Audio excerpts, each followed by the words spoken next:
برطانوی پولیس کی جانب سے بیرون ملک مقیم اینٹی اسٹیبلشمنٹ پاکستانی بلاگرز اور صحافیوں کو محتاط رہنے کی وارننگ ملنے کے بعد اب امریکہ، ایف بی آئی اور فرانس اور نیدرلینڈ کی سیکورٹی ایجنسیز نے بھی اپنے ممالک میں موجود ایسے پاکستانیوں کو جان کے خطرات سے آگاہ کرتے ہوئے اپنی حفاظت اور سلامتی کے لیے خصوصی احتیاط برتنے کی وارننگ دے دی ہے۔ بین الاقوامی میڈیا رپورٹس کے مطابق برطانوی پولیس کے بعد اب یورپ اور امریکہ میں بھی انسداد دہشت گردی سے متعلق اداروں نے پاکستانی خفیہ اداروں، حکومت اور ریاست پر تنقید کرنے والے کئی جلاوطن پاکستانی بلاگرز، صحافیوں، دانشوروں اور سرکردہ ناقدین کو خبردار کیا ہے کہ ملک سے باہر بھی ان کی زندگیوں کو خطرات لاحق ہیں اور انہیں نہایت محتاط رہنا ہوگا تاکہ خطرات سے بچا جا سکے۔ ایسے لوگوں کو بتایا گیا ہے کہ وہ اس لیے خطرے میں ہیں کیونکہ وہ پاکستانی فوج، خفیہ اداروں اور حکومت پر نکتہ چینی کرتے ہیں۔ دوسری جانب وفاقی وزیر اطلاعات فواد چودھری نے ان خبروں کو مضحکہ خیز اور گمراہ کن قرار دیتے ہوئے کہا ہے کہ گمراہ کن معلومات پھیلانے والے کارخانے ایک بار پھر فعال ہو گئے ہیں۔ فواد نے سوال کیا کہ جب پاکستانی ادارے اور حکومت پاکستان ایسے افراد کے خلاف کوئی کارروائی نہیں کر رہے جو پاکستان میں بیٹھ کر دن رات اداروں اور حکومت پر تنقید کرتے ہیں، تو پھر پاکستانی حکومت یا خفیہ ادارے ان لوگوں کے بارے میں ایسے منصوبے کیوں بنائیں گے کہ جو ملک سے باہر ہیں؟ تاہم فواد چودھری کا یہ موقف اس لیے غلط ہے کہ عمران خان کے دور اقتدار میں ریاست اور حکومت پر تنقید کرنے والے درجنوں صحافیوں اور سوشل میڈیا بلاگرز کو گرفتار کیا گیا، اغوا کیا گیا، انہیں گولیاں ماری گئیں اور ان کے خلاف کیسز درج کیے گئے۔ یاد رہے کہ بیرون ملک پاکستانی حکومت اور خفیہ اداروں پر تنقید کرنے والے افراد کو درپیش خطرات کے حوالے سے خبریں کئی ماہ سے برطانوی پریس میں شائع ہو رہی ہیں۔ برطانوی اخبار دی گارڈین کے مطابق یورپی سیکورٹی اداروں نے ایسی وارننگز اب دوبارہ ایک ایسے وقت جاری کی ہیں جب ایک پاکستانی نژاد برطانوی شہری گوہر خان کو نیدرلینڈ میں جلا وطنی گزارنے والے ایک پاکستانی بلاگر احمد وقاص گوریا کے قتل کی سازش کا مجرم قرار دے کر 13 برس قید کی سزا سنائی گئی ہے۔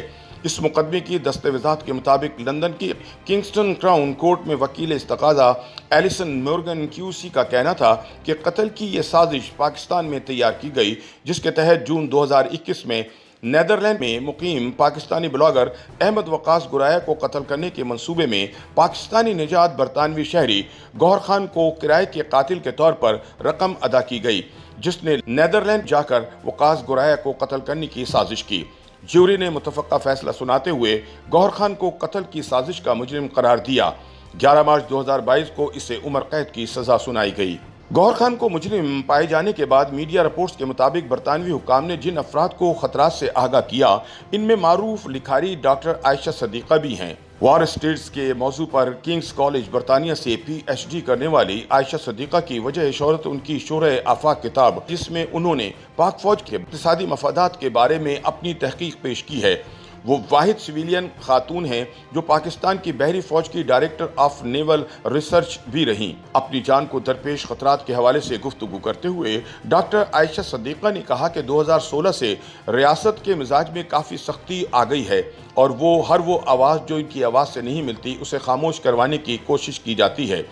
انہوں نے کہا کہ احمد وقاص گوریا کے مقدمے نے یہ تو واضح کر دیا کہ وہ پاکستانی جو ملک سے باہر ہوتے ہوئے بھی پاکستان کی حکومت یا ریاست کو تنقیدی نظر سے دیکھتے ہیں، ان کو دھمکایا جاتا ہے اور ان کی سیکورٹی کے مسائل ہیں۔ مگر وفاقی وزیر اطلاعات فواد چودھری کہتے ہیں کہ بیرون ملک ایسے افراد کو امیگریشن اور سیاسی پناہ کے مسائل درپیش ہیں، لہٰذا وہ ایسی کہانیاں بناتے ہیں۔ 16 دسمبر 2014 کو پشاور کے آرمی پبلک اسکول پر طالبان کے حملے میں اپنا 14 برس کا بیٹا کھونے والے قانون دان فضل خان آرمی پبلک اسکول شہداء فورم کے صدر ہیں اور انسانی حقوق کے سرگرم کارکن بھی ہیں۔ 21 جولائی 2020 کو پشاور میں خود پر قاتلانہ حملے کے بعد اب وہ بھی برطانیہ میں جلا وطنی کی زندگی گزار رہے ہیں۔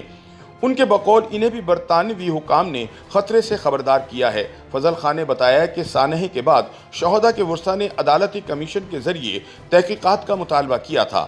پھر تحریک طالبان کے ترجمان احسان اللہ احسان کو گرفتار کیا گیا اور میں نے عدالتی کارروائی میں DGISI، آرمی چیف اور وزارت داخلہ سمیت کئی ذمہ داران کو فریق بنایا کہ ہمیں خطرہ ہے، احسان اللہ احسان کو بھی معافی دے دی جائے گی۔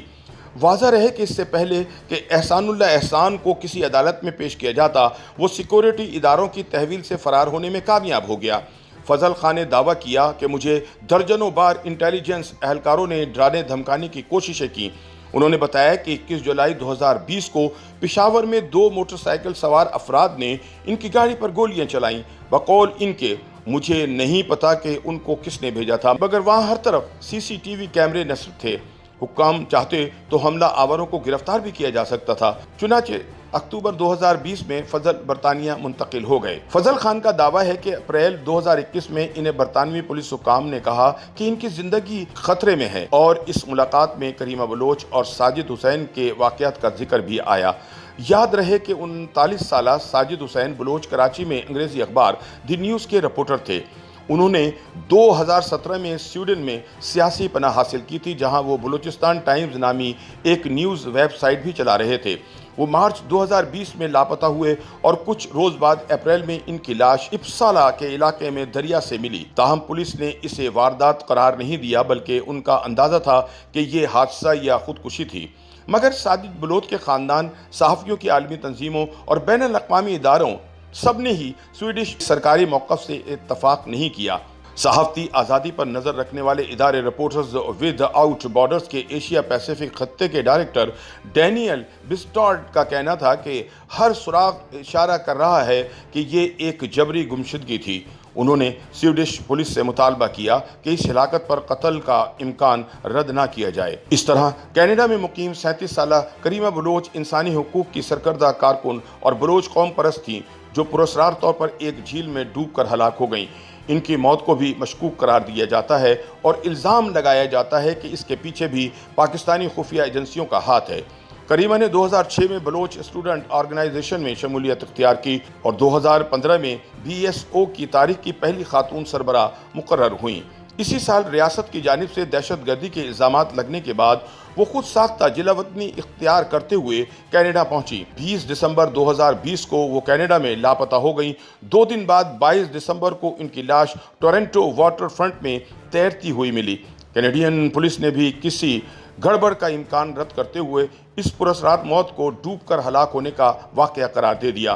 لیکن جب فضل خان سے سوال کیا گیا کہ پاکستانی حکام کا موقف تو یہ ہے کہ پاکستانی خفیہ اداروں کو بدنام کرنے کے لیے آپ جیسے عناصر اپنے آقاؤں اور سرپرستوں کے مقاصد پورا کرنا چاہتے ہیں، تو انہوں نے کہا کہ دنیا کی نمبر 1 ایجنسی ہونے کا دعویٰ کرنے والے ہمارے خلاف پیسے لینے یا کوئی اور فائدہ حاصل کرنے کا ثبوت پیش کیوں نہیں کر سکے؟ وہ ایک ثبوت تو لاتے کہ ہم نے 1 پاؤنڈ یا $1 بھی لیا ہو۔ الٹا پاکستانی ایجنسی پر برطانیہ کی عدالت میں احمد وقاص گورایا کو قتل کروانے کی خاطر کرائے کے قاتل کو 5000 پاؤنڈ دینے کا الزام ثابت ہو گیا۔